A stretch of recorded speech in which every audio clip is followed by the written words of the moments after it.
Assalamualaikum warahmatullahi wabarakatuh.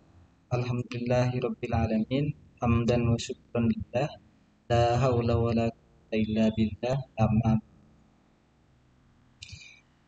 Puji syukur kehadirat Allah Subhanahu wa taala karena pada kesempatan kali ini kita diberi kesempatan untuk tadi setelah sekian lama melalui masa liburan karena kenaikan kelas atau semester kedua. Pada kesempatan pertama ini, kita akan membahas topik yang sangat penting sekali dan metode pembelajaran yang akan kita aplikasikan pada kesempatan kali ini adalah problem based learning. Kemudian submaterinya bagian kekuasaan di Indonesia.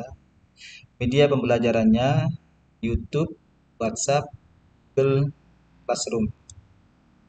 Kemudian tujuan pembelajaran yang akan kita capai pada kesempatan kali ini yang pertama membangun nilai-nilai toleransi dan kejujuran dalam praktik penyelenggaraan pemerintahan negara. Yang kedua, menganalisis nilai-nilai Pancasila dalam kerangka praktik penyelenggaraan pemerintahan. Yang ketiga, menyaji hasil analisis yang mengenai tentang pengambilan keputusan bersama sesuai nilai-nilai Pancasila dalam kerangka praktik penyelenggaraan pemerintahan negara. Kemudian yang keempat, mengomunikasikan hasil analisis yang terkait dengan pengambilan keputusan bersama sesuai nilai-nilai Pancasila dalam kerangka praktik penyelenggaraan pemerintahan.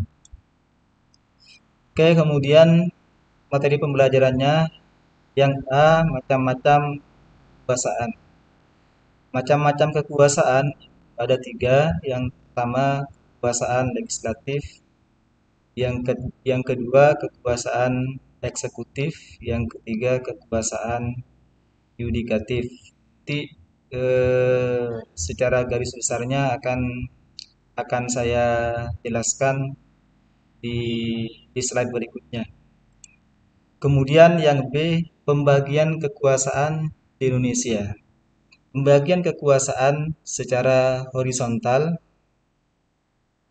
atau secara garis koordinasinya itu ke samping. Kemudian yang kedua, pembagian kekuasaan secara vertikal atau garis koordinasinya bawah. Baik, kemudian pada pembagian kekuasaan secara horizontal seperti apa yang Bapak tadi bilang bahwa kekuasaan secara horizontal itu garis koordinasinya ke samping. Yang pertama ada legislatif. Legislatif itu yang di dalamnya ada MPR, DPR, dan DPD. Legislatif itu mempunyai fungsi anggaran, kemudian fungsi pengawasan, dan yang ketiga itu fungsi legislasi atau fungsi yang tugasnya itu membuat undang-undang. Kemudian yang kedua eksekutif. Eksekutif ini adalah eh, lembaga atau kekuasaan negara yang diisi yang di dalamnya diisi oleh presiden dan wakil presiden. Yang di Indonesia itu presiden berfungsi sebagai kepala pemerintahan dan juga sebagai kepala negara. Itu di Indonesia karena di Indonesia bentuk atau apa namanya sistem pemerintahannya adalah sistem presidensial. Kemudian yang ketiga yudikatif. Yudikatif ini adalah lembaga yang di dalamnya ada secara terpisah, dalamnya ada MA, Mahkamah Agung. Yang kedua ada Mahkamah Konstitusi, MK. Yang ketiga ada Komisi Yudisial atau KY. Yang mana yudikatif ini adalah lembaga yang berfungsi atau yang bertugas untuk mengadili segala pelanggaran undang-undang yang dibuat oleh dan bersama DPR dan juga Presiden.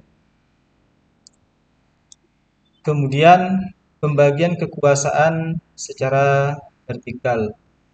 Vertikal itu berarti garis koordinasinya ke bawah begitu ya.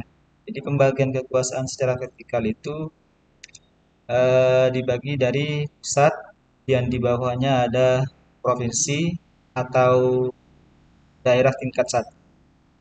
Kemudian yang di bawahnya ada kabupaten atau kota atau daerah tingkat dua begitu. Kemudian yang paling bawah itu adalah kelurahan atau desa. Baik, demikian secara garis besar materi yang akan kita pelajari hari ini. Jadi nanti anak-anak bisa langsung masuk kepada LMS atau Classroom untuk melaksanakan tugas tugas pembelajaran yang akan kita laksanakan. Sekian dari kami, kurang lebihnya mohon maaf. Assalamualaikum warahmatullahi taala wabarakatuh.